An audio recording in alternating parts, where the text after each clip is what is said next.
Un saludo muy cordial para todos nuestros amigos que tenemos el privilegio nuevamente y la oportunidad de reunirnos para estudiar juntos la palabra de Dios. Vamos a pedir la bendición del Señor para abrir las Sagradas Escrituras. Oremos. Padre nuestro que estás en el cielo, te damos gracias, Señor, por el privilegio de congregarnos nuevamente en este lugar para el estudio de tu palabra. Te pedimos humildemente que el Espíritu Santo que inspiró las Escrituras sea Él quien nos ayude a comprenderlas. Gracias por tu bendición que pedimos en el nombre de nuestro Salvador, el Señor Jesucristo. Amén. Josafat acababa de saber que se aproximaba el enemigo. Una triple alianza de los amonitas, de los moabitas y de los edomitas, dice la Sagrada Escritura, se unieron para venir contra el pueblo de Judá, para atacar y destruir al pueblo de Dios. Cuando el rey Josafat se enteró de la noticia, cuando el rey Josafat fue consciente del ejército tan grande que se había organizado contra él, no llamó a un concilio de guerra, pero hizo algo muy interesante, convocó a una reunión de oración. La Sagrada Escritura dice que el rey Josafat sintió mucho temor frente a esa coalición de 3 ejércitos que venían contra él. Pero este rey tomó la decisión correcta. En vez de organizar a todos sus soldados para enfrentar la batalla cuerpo a cuerpo, la Sagrada Escritura nos informa que convocó a una reunión de oración, de ayuno y de alabanza para consultar a Jehová. Esa historia tan interesante, este incidente bíblico en los tiempos de Judá, está registrado en el segundo libro de Crónicas, en el capítulo 20. Quiero invitarles para que estudiemos y reflexionemos juntos en este relato tan importante para el pueblo de Dios en el tiempo final. Segundo libro de Crónicas, el capítulo 20, y vamos a leer los versículos 14 en adelante. Después de que se hubo convocado a todo el pueblo, dice el versículo 14 que estaba allí Jaasiel, hijo de Zacarías, hijo de Benaía, hijo de Jehiel, hijo de Matanías, levita de los hijos de Asaf, sobre el cual vino el Espíritu de Jehová en medio de la reunión.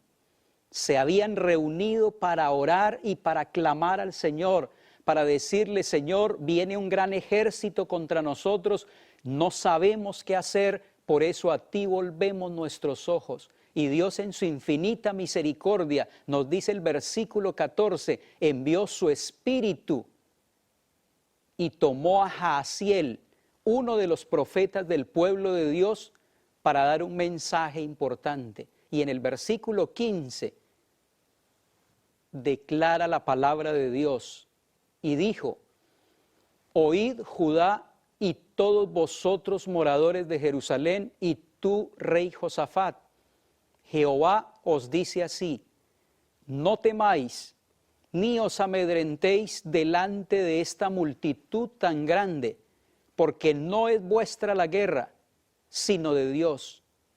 Mañana descenderéis contra ellos.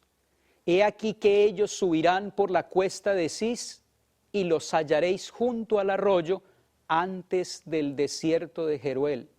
No habrá para qué peleéis vosotros en este caso. Paraos, estad quietos y ved la salvación de Jehová con vosotros, oh Judá y Jerusalén. No temáis ni desmayéis, salid mañana contra ellos, porque Jehová estará con vosotros. Apreciados hermanos, podemos ver en este texto tan aleccionador para nosotros cómo en medio de las grandes crisis, cuando el pueblo de Dios, en este caso Judá, cuando la iglesia del Señor tiene que enfrentar una crisis, Dios interviene y orienta a su pueblo sobre lo que debe hacer, sobre el camino que debe transitar, y lo hace a través de los profetas. En este caso, el profeta Jaasiel fue lleno del Espíritu Santo, y a través del espíritu de profecía de este hombre, profeta del pueblo de Dios, el Señor presentó la estrategia para enfrentar al enemigo. La palabra del Señor sigue diciendo en el versículo 18, entonces Josafat se inclinó rostro a tierra, y asimismo todo Judá, se había reunido todo el pueblo para consultar a Dios. Y los moradores de Jerusalén se postraron delante de Jehová y adoraron a Jehová. Y se levantaron los levitas de los hijos de Coat y de los hijos de Coré para alabar a Jehová, el Dios de Israel, con fuerte y alta voz. Y cuando se levantaron por la mañana, salieron al desierto de Tecoa, y mientras ellos salían, Josafat, estando en pie, dijo, oídme Judá y moradores de Jerusalén, creed en Jehová vuestro Dios y estaréis seguros, creed a sus profetas y seréis prosperados. Qué declaración la de Josafat, lleno del poder del Espíritu Santo. Creed en Jehová vuestro Dios y estaréis seguros.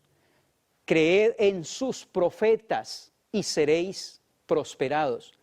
Porque la finalización de esta historia, el fin de este capítulo, termina con una contundente victoria sobre Dios, Dios tomando a ese pueblo y acabando con el enemigo. 3 ejércitos que se habían unido, una coalición fuerte, pero el libro de Segundo de Crónicas nos informa que Dios se manifestó a través del espíritu de profecía en este profeta llamado Jaasiel, y el pueblo de Dios, siguiendo sus instrucciones, alcanzaron una rotunda victoria sobre sus enemigos. Aquí hay una lección muy importante para la iglesia de Dios en este tiempo final. Cada vez que la iglesia tiene que enfrentar una crisis, porque la iglesia enfrenta crisis cada día y cada año a lo largo de su historia. El ejemplo de Josafat es un ejemplo digno de ser imitado. Acudió a las armas espirituales en vez de echar mano de las armas físicas, materiales y de la carne, pero acudió al ayuno, a la oración, a la comunicación con Dios para esperar que Dios le orientara en medio de esa crisis. Pues, hermanos y amigos, cuando el pueblo de Dios enfrenta las crisis de este mundo y el pueblo de Dios clama como lo hizo Josafat y el pueblo de Judá de todo corazón, podemos tener la certeza y la seguridad que Dios siempre envía orientación a través de su palabra, a través de su revelación, a través de sus profetas, para que podamos salir de la crisis y continuar el camino que Dios ha trazado hacia el reino de los cielos. El espíritu de profecía siempre ha estado presente en el pueblo de Dios. Tanto en el Antiguo como en el Nuevo Testamento, Dios se valió de hombres y mujeres con el don de profecía para orientar a su pueblo. en el Antiguo Testamento, en el libro de Números, el capítulo 12 y el versículo 6. Y él les dijo: oíd ahora mis palabras. Cuando haya entre vosotros profeta de Jehová, le apareceré en visión y en sueños hablaré con él. Esta es la palabra de Dios, asegurando que puede utilizar hombres y mujeres como sus profetas y a través de sueños y visiones puede orientar a la iglesia del Señor. El profeta Amós también hace una declaración muy interesante en el contexto del don de profecía. El profeta Amós, el capítulo 3 y el versículo 7, declara: porque no hará nada Jehová el Señor sin que revele su secreto a sus siervos los profetas. No hará nada nuestro Dios sin que revele los secretos de Él a sus siervos los profetas, para que los profetas puedan orientar a la iglesia en esta tierra.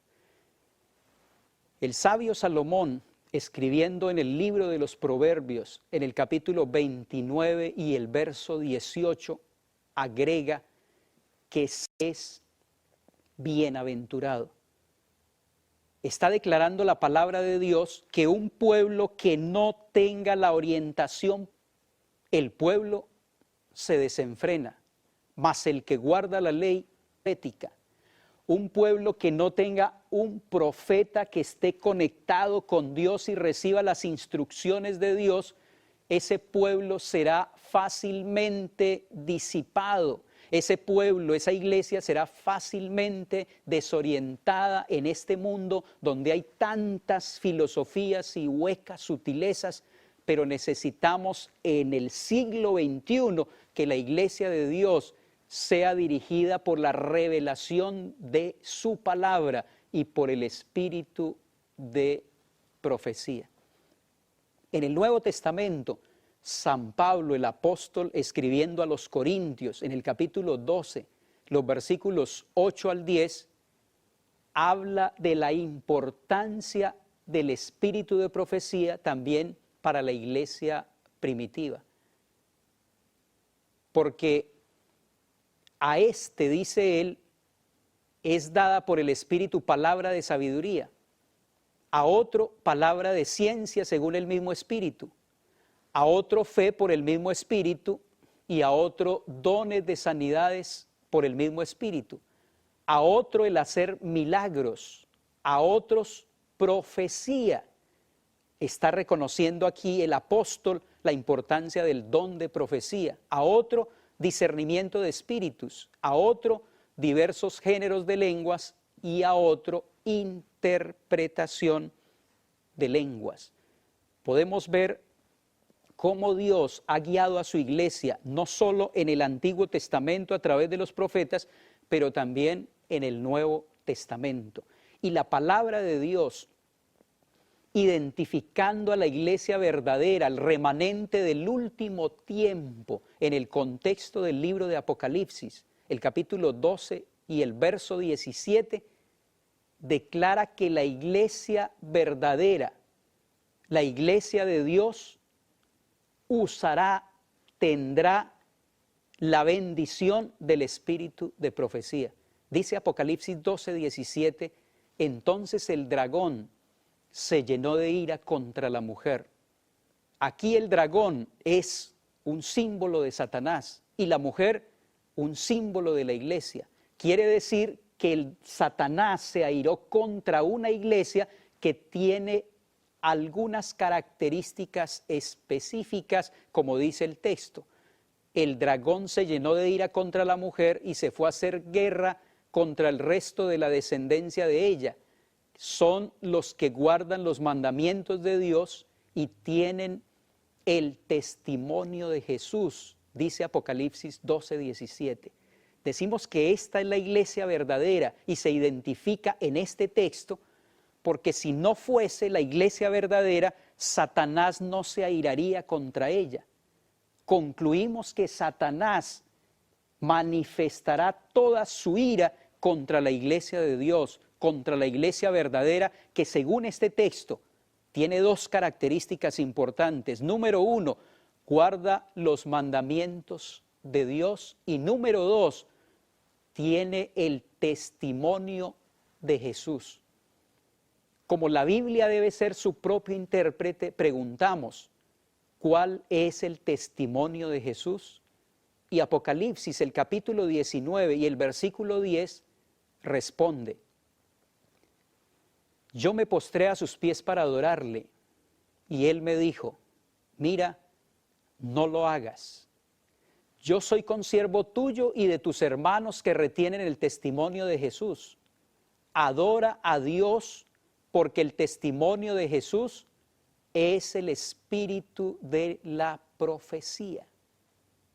Una iglesia que guarda los mandamientos de Dios, una iglesia que tiene el testimonio de Jesús, y la Biblia dice que el testimonio de Jesús es el espíritu de profecía. Una iglesia que es odiada por Satanás a causa de estas dos características. Apreciados hermanos, en medio de las grandes crisis, Dios siempre ha levantado un profeta para guiar a su iglesia. En el año de 1844, el remanente de Dios, el movimiento milerita, sufrió una gran crisis, un gran chasco y una gran decepción. Como Josafat, estaban llenos de temor, porque después de que transcurrió el 22 de octubre de 1844 y todas sus esperanzas fueron fallidas, porque ellos esperaban el retorno de Cristo a esta tierra ese día, ellos estaban realmente confundidos, estaban pasando por una situación muy crítica, pero en medio de esa situación crítica empezaron a clamar como Josafat al Señor por orientación. Y la historia nos dice que en diciembre de ese mismo año, 1844, el Señor llamó a una jovencita de aproximadamente 17 años, físicamente muy débil, sin estudio, pero la llamó para ser su instrumento como profeta, y empezó a darle algunas visiones y algunos sueños para conducir y orientar a ese movimiento del gran chasco que no sabía qué camino tomar, que no sabía qué hacer, pero volvieron sus ojos a Dios, y Dios, a través de Elena G. de White, empezó a darles revelaciones y orientaciones. Por supuesto, al principio no fue fácil, porque había mucho escepticismo en relación con el don de profecía en una mujer. En una sociedad machista, que una mujer sea llamada como profeta, ahí Elena G. de White tuvo que enfrentar un gran escollo. Número dos, nosotros esperaríamos que el profeta fuese un hombre y que fuese educado, pero Elena G. de White no tenía mucha educación, pero aún así fue tomada por el Espíritu de Dios y empezó a orientar este movimiento que finalmente se organizaría como la Iglesia Adventista del Séptimo Día. Y hasta hoy, apreciados hermanos y amigos, este movimiento, la Iglesia del Señor, este movimiento profético, la Iglesia Adventista del Séptimo Día, permanece firme y sigue caminando hacia adelante y hacia arriba, porque el Señor ha tenido a bien guiar este movimiento a través de su palabra santa y a través del don de profecía. Pero apareció la disidencia en relación con el don de profecía. El diablo no se quedó tranquilo, el diablo no estuvo a gusto que Dios empezara a constituir un movimiento profético para cumplir su misión en los últimos días de la historia de este mundo, y el diablo empezó a trabajar fuertemente para falsificar y para distorsionar el don de profecía. Es por esa razón que en el año de 1980, el pastor Walter Rea, un pastor adventista de la costa oeste de los Estados Unidos, causó una gran conmoción cuando este pastor, frente a algunos medios de comunicación como el Times de Los Ángeles y otras docenas de periódicos y de cadenas radiales y comunicativas, acusó a Elena G. de White de ser una plagiaria. Año de 1980 para nuestra iglesia fue un año difícil para la iglesia adventista del séptimo día, porque no solamente la iglesia tuvo que enfrentar el ataque directo del doctor Desmond Ford al fundamento de la doctrina del santuario, pero también en este año la iglesia tuvo que enfrentar las declaraciones de un pastor adventista, Walter Rea, contra el espíritu de profecía, para denigrar y difamar la obra que realizó Elena G. de White. Así que las declaraciones del pastor Walter Rea produjeron y despertaron muchas dudas en la mente de los adventistas del séptimo día, pero también en algunos miembros que no eran de la iglesia. Lectores no adventistas, personas no adventistas, empezaron también a cuestionar el don del espíritu de profecía como se proyecta desde la palabra de Dios.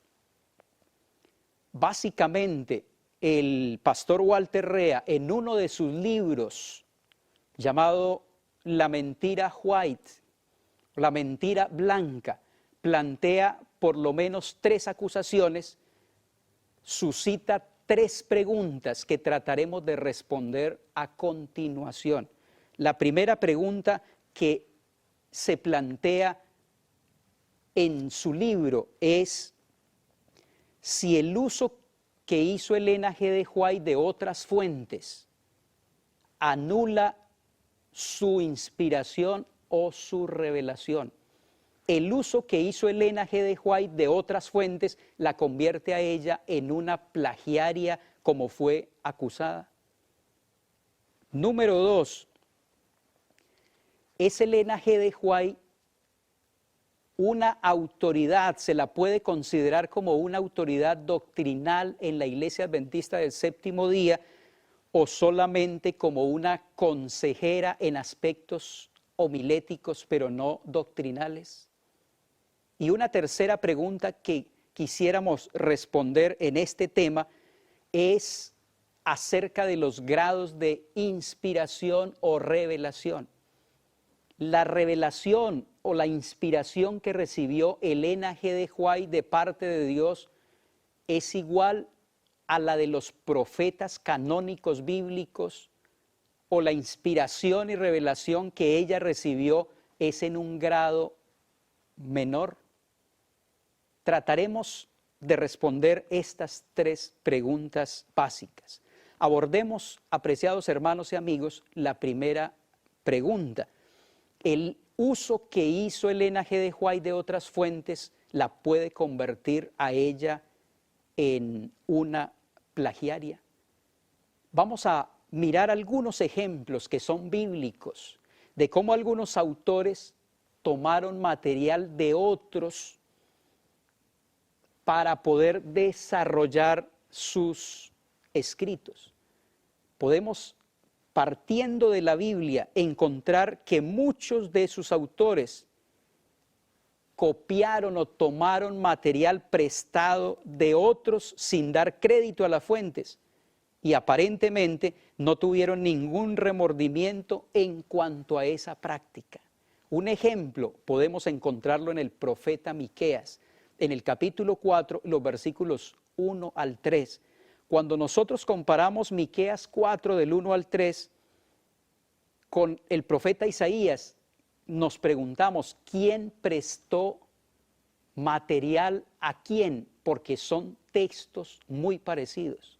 Miqueas 4 del 1 al 3 dice, acontecerá en los postreros tiempos que el monte de la casa de Jehová será establecido por cabecera de montes y más alto que los collados, y correrán a él los pueblos. Vendrán muchas naciones y dirán, venid y subamos al monte de Jehová y a la casa de Dios de Jacob, y nos enseñará en sus caminos y andaremos por sus veredas, porque de Sión saldrá la ley y de Jerusalén la palabra de Jehová. Y él juzgará entre muchos pueblos y corregirá a naciones poderosas hasta muy lejos, y martillarán sus espadas para asadones y sus lanzas para hoces. No alzará espada nación contra nación, ni se ensayarán más para la guerra. Cuando nosotros comparamos este texto con el profeta Isaías, el capítulo 2, los versículos 2 al 4, nos encontramos con un sorprendente parecido. Veamos lo que dice ahora el profeta Isaías y veamos la correspondencia, la similitud que hay entre Miqueas e Isaías. Dice Isaías 2 del 2 al 4, acontecerá en lo postrero de los tiempos que será confirmado el monte de la casa de Jehová como cabeza de los montes, y será exaltado sobre los collados, y correrán a él todas las naciones. Y vendrán muchos pueblos y dirán, venid y subamos al monte de Jehová, a la casa de Dios de Jacob, y nos enseñará sus caminos, y caminaremos por sus sendas, porque de Sión saldrá la ley, y de Jerusalén la palabra de Jehová, y juzgará entre las naciones, y reprenderá muchos pueblos, y volverán sus espadas en rejas de arado, y sus lanzas en hoces. No alzará espada nación contra nación, ni se adiestrarán más para la guerra. Apreciados hermanos y amigos, al comparar estas dos citas del profeta Miqueas y del profeta Isaías, nos preguntamos, ¿quién tomó prestado material de quién? Porque es evidente la similitud entre los dos pasajes. Pero cuando nosotros vamos al Nuevo Testamento, encontramos también que el apóstol San Pablo tomó material prestado de algunos poetas paganos. Por ejemplo, de Epímenes, tomó un texto que él registró en Tito el capítulo 1 y el versículo 12. Tito 1:12, este parece ser un material prestado de uno de los poetas griegos. Dice Tito 1:12, uno de ellos, su propio profeta, dijo, los cretenses siempre mentirosos, malas bestias, glotones ociosos. Uno de ellos, su propio profeta, dijo, San Pablo está tomando material prestado de este poeta, de este filósofo griego, y lo está insertando al escribir a Tito. Pero ese no es el único ejemplo. Tenemos otro ejemplo de uno de esos poetas paganos que se llamaba Arato. En Hechos el capítulo 17 y el versículo 28 podemos leer, porque en él vivimos y nos movemos, y somos como alguno de vuestros propios poetas que también ha dicho, porque linaje suyo somos. Esta es una declaración en un texto anterior de Arato, pero vemos cómo San Pablo toma ese material prestado, no lo presenta de la misma manera, pero hace una paráfrasis de él para incluirlo en el libro de los Hechos. Y hay otro autor de esos poetas paganos griegos que es Meandro, y él hizo también algunas declaraciones que son muy parecidas a las que utilizó el apóstol San Pablo en la primera carta a los Corintios, el capítulo 15 y el versículo 33. En primera de Corintios 15, 33, el apóstol hace esta declaración: no erréis, las malas conversaciones corrompen las buenas costumbres. Fue una frase que pronunció Meandro, uno de esos poetas griegos, pero lo hizo de una manera diferente. Y San Pablo tomó esas declaraciones para expresar sus mismas ideas. ¿Qué diremos de nuestro Señor Jesucristo? Cuando nosotros leemos el Evangelio de Lucas, el capítulo 13, los versículos 6 al 19, nos encontramos que son muy parecidos a un documento que se escribió en el siglo V antes de Cristo y está en el idioma sirio. Vamos a leer el texto de ese documento sirio del siglo V antes de Cristo, y dice más o menos así: Padre, he pecado contra ti, perdóname y seré tu esclavo de aquí en adelante. Es una declaración que nosotros encontramos de nuestro Señor Jesucristo en la parábola del Hijo Pródigo, cuando Él cuenta esa parábola del Hijo Pródigo. Pero Jesús también tomó algunas ideas para expresar, por ejemplo, en Mateo el capítulo 25, la parábola de los cabritos y los corderos. En un famoso escrito antes de Cristo que se llama los testamentos de los 12 patriarcas, existe esta declaración: fui hostigado por el hambre y el Señor mismo me alimentó. Estuve solo y Dios me consoló. Estuve enfermo y el Señor me visitó. Estuve preso y Dios me mostró su favor. En cadenas estuve y Él me liberó. Cuando nosotros leemos Mateo 25, 35 al 36, encontramos una gran similitud, porque Mateo 25 dice: porque tuve hambre y me disteis de comer, tuve sed y me disteis de beber, fui forastero y me recogisteis, estuve desnudo y me cubristeis, enfermo y me visitasteis, en la cárcel y vinisteis a mí.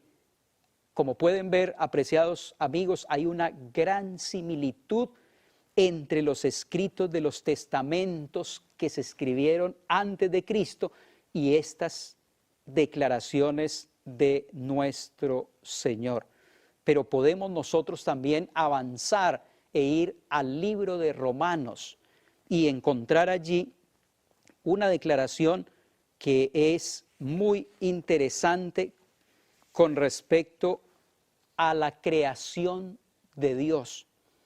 Dice un escrito antes de que escribiera el apóstol Pablo a los romanos, un escrito apócrifo que se llama Sabiduría 12. Declara así: pues de la grandeza y hermosura de las criaturas se llega por analogía a contemplar a su autor. A través de las criaturas se llega a contemplar a su autor. Con todo, no merecen estos tan grande reprensión, pues tal vez caminan desobedeciéndole y buscando a Dios y queriéndole hallar. Como viven entre sus obras, se esfuerzan por conocerlas y se dejan seducir por lo que ven. Tan bellas se presentan a los ojos, pero por otra parte, tampoco son estos excusables.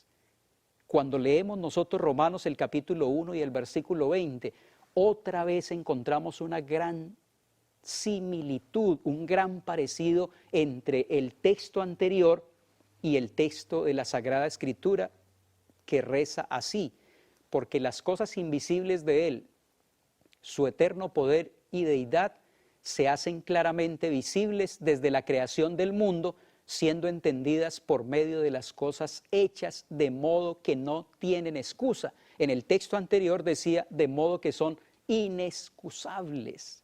Quiere decir que también se pudo haber prestado, tomado algunas de esas fuentes para poder transmitir algunas ideas importantes. ¿Qué diremos, apreciados hermanos y amigos, de el libro de Apocalipsis? El libro de Apocalipsis tiene varias referencias a un libro apócrifo que es primero de Enoc. Dicen los expertos que más de 80 de los 404 versículos que tiene el libro de Apocalipsis demuestran alguna relación con la obra de Enoc 1, un libro apócrifo. Y un ejemplo de ello lo podemos encontrar nosotros en el libro de Apocalipsis, el capítulo 19 y el versículo 10, un texto muy conocido cuando el apóstol decide adorar al ángel y el ángel le dice, no me adores porque yo soy consiervo tuyo y de tus hermanos. Dice el libro primero de Enoc: entonces desperté y me levanté y vi que un gran ángel estaba delante de mí. Caí sobre mi rostro y lo adoré. Y él me dijo, escucha, no me adores, yo soy el Señor Todopoderoso. No me adores, yo soy un ángel. Adora solamente al Dios Todopoderoso. Una gran similitud con el libro de Apocalipsis, el capítulo 19 y el versículo 10, donde Juan quería adorar al ángel del Señor, pero el ángel lo reconvino para que adorara solamente a quien merece adoración.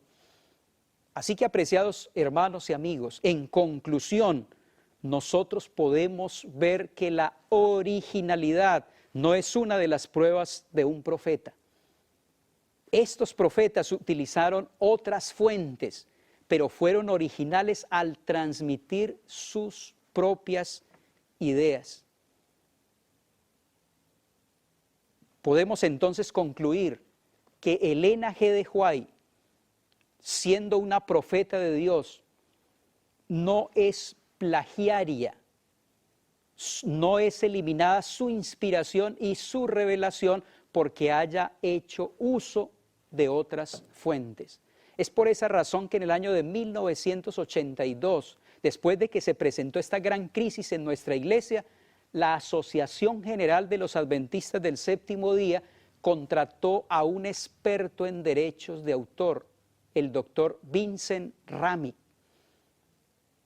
un católico, apostólico y romano, pero un experto en derechos de autor. Este hombre comenzó a investigar los escritos de Elena G. de White, estudió más de 300 horas juiciosamente la obra escrita por Elena G. de White, y después de hacer un estudio profundo, llegó a algunas conclusiones con respecto a si Elena G. de White era una plagiaria como había sido acusada por Walter Rea y otros escépticos de la iglesia en relación con el espíritu de profecía. Este hombre dice en el reporte que pasó a la Asociación General después de haber estudiado la obra de la señora Elena G. de White, basándonos en el estudio de los hechos y los precedentes legales, Elena G. de White no cometió plagio y sus obras no constituyen una violación de las leyes de derecho de autor ni piratería, dijo él. La señora White modificó, exaltó y mejoró mucho de lo que otros habían escrito de una manera completamente ética y legal. En su reporte, él concluye diciendo, considerando todos los factores necesarios para llegar a una buena conclusión, una conclusión que sea justa sobre este asunto, declaramos que los escritos de Elena G. de White definitivamente no constituyen un plagio.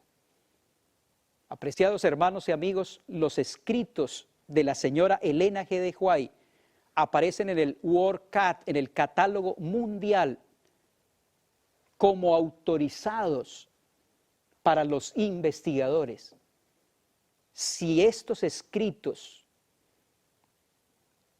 no fueran confiables, si ella realmente hubiese incurrido en plagio, sus libros estarían vetados en el mundo entero.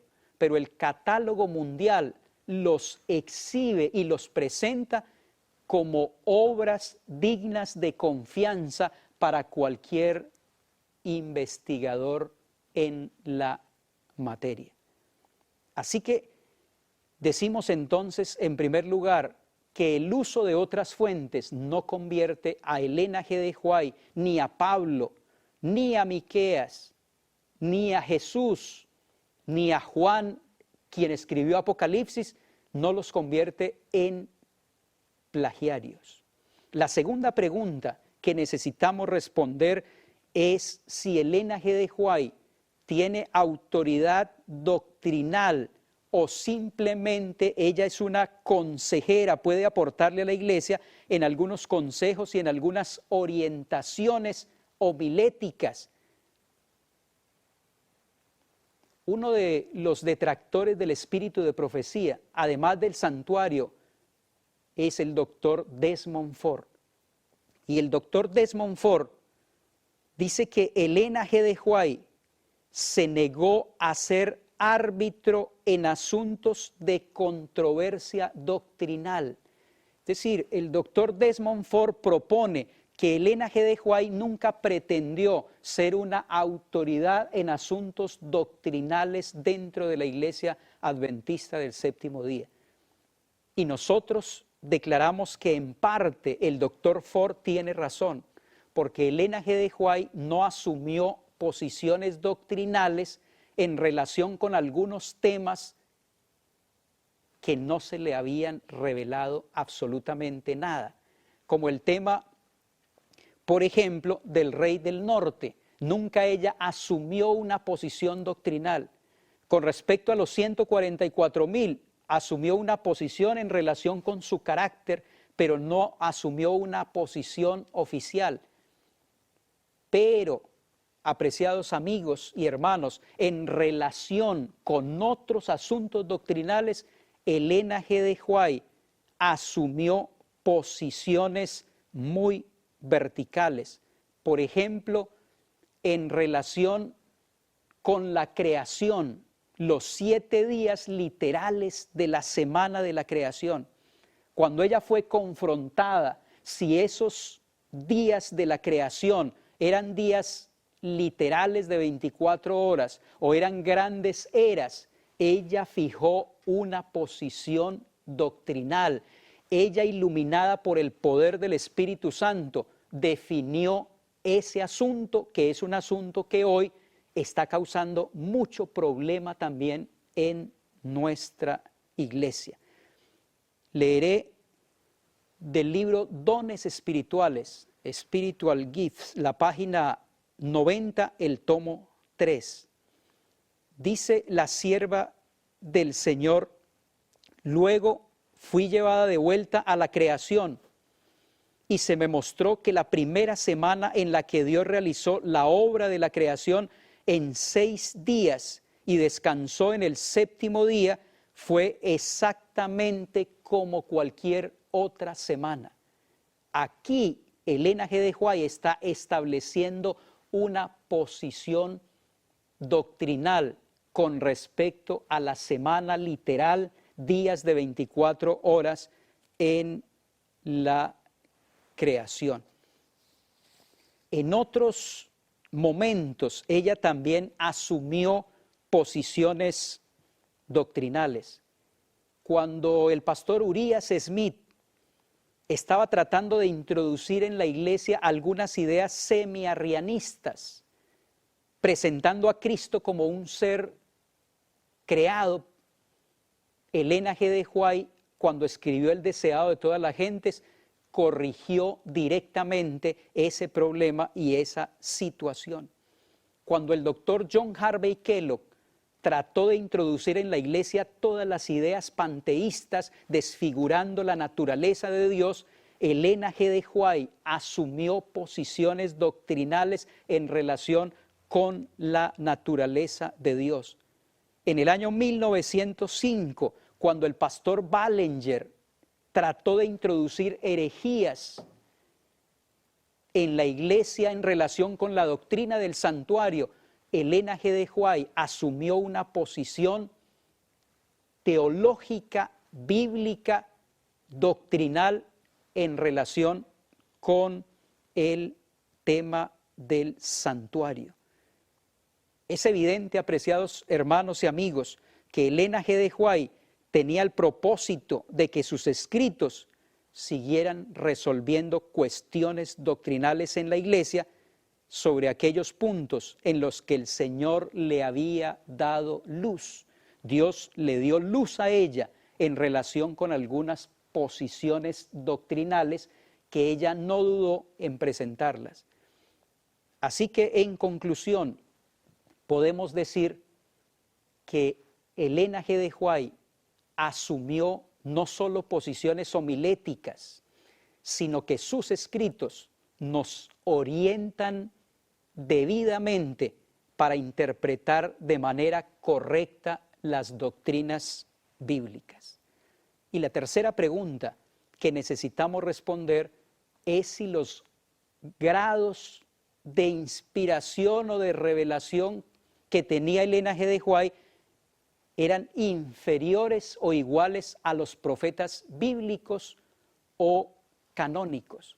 Nuevamente, el doctor Desmond Ford, que ha atacado fuertemente no solo la doctrina del santuario, sino también la doctrina del don profético, él afirma, siendo que la atención de Dios a los distintos asuntos es proporcional a su importancia, él ha ejercido una supervisión más milagrosa en las Escrituras que en los escritos de Elena G. de White. Es decir, Dios ha hecho una provisión más grande, una provisión más milagrosa en los escritores de la Biblia que en los escritos de la señora Elena G. de White. Y dice el doctor Desmond Ford, esto no significa hablar de grados de inspiración, sino más bien de grados de revelación. Indica que su autoridad debiera estar limitada a la edificación, a la exhortación y aliento, según lo menciona él. Es decir, ella no debería asumir posiciones doctrinales